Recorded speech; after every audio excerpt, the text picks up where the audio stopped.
Okay, let's start class. So now, an entity owns two buildings, building alpha and building beta. दो buildings हैं. At the year end, their carrying amounts are 400,000 to 50,000 respectively. When it says carrying amount, that means book value. ठीक है? Cost minus accumulated depreciation. यानी इसमें से depreciation minus हुई है. The entity has a revaluation surplus balance of 80,000. ये इससे पहले का है. 80,000 मेरे पास revaluation surplus पड़ा हुआ है. Which arose entirely from a previous revaluation of building alpha. So that was from building alpha. वो alpha का है. इसका मतलब ये है कि अगर building beta का कोई adjustment आया तो वो alpha के साथ offset नहीं होगा. आगे चले. Building beta has never been revalued. The buildings are revalued as follows. So now this is the second revaluation for building alpha and the first one for building beta. Okay. These are the revalued. The buildings are revalued as follows. So that means this is the new amount, the revalued amount. What is the net impact of these revaluations on the revaluation surplus and statement of profit or loss for the year? I guess pretty simple है, लेकिन मुझे नहीं समझ आ रही आपको क्या मसला हुआ है. चलो दोबारा देखते हैं. अल्फा अब तक क्या हिसाब है अल्फा का? अल्फा अब तक कितनी की है? 4 लाख. ओके, 4 लाख की अल्फा है और इसका सरप्लस मेरे पास कितना आ रहा है पुराना? 80,000. 80,000 is the surplus which I am getting from this alpha, ठीक, which I can adjust now if there is a devaluation. ठीक है? Okay. Building beta 280,000 और ये इससे पहले कितने का था? 250,000. So first you need to find out के हुआ क्या है. So from 400,000 it has gone to 350,000. That means there is a, okay, how much? 50,000. Okay.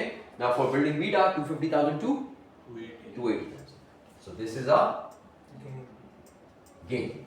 ठीक है? Gain would go to OCI and the revalued amount will be this will be shown on the this will be shown as an asset in the balance sheet. वो जो चीजें जाएंगी वो ये हैं. ठीक है? वो ये नहीं जाएगा. ये तो as it is उधर लिखा हुआ आ जाएगा ना 280. ये तो एसेट में लिखा हुआ आ जाएगा. ठीक है? ये तो नॉन करंट एसेट में लिखा हुआ आ जाएगा. Okay, this will go to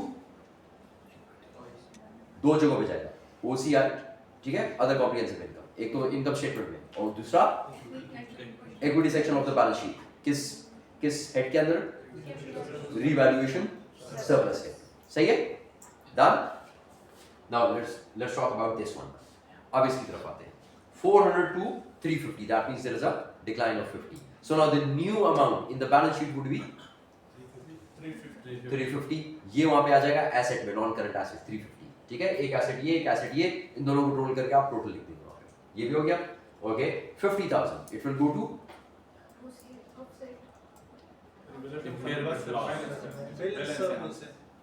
और इनकम स्टेटमेंट भी हम इसको रिकॉग्नाइज करें.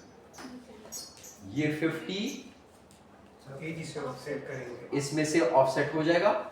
So that means surplus would now, the new surplus would be 30,000. Okay, so this 50 would go to OCI, other comprehensive income में as a revaluation deficit. Impairment loss लिख दे. Impairment तो उसको नहीं कहते. ये रिवैल्यूएशन सरप्लस, ठीक है, और स्लैश करके साथ लिख दे. ठीक, या दो अलग अलग लाइंस में लिख दे, क्योंकि दोनों आप ऑफसेट नहीं कर सकते, इससे दोनों अलग अलग लाइंस में लिख देंगे. एक रिवैल्यूएशन का एक अमाउंट, फिर रिवैल्यूएशन का दूसरा अमाउंट.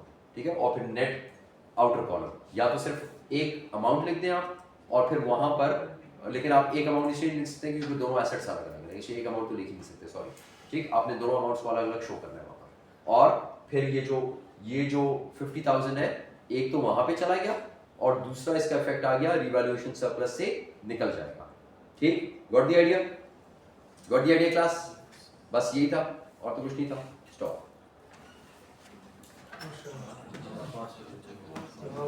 Okay, not pause.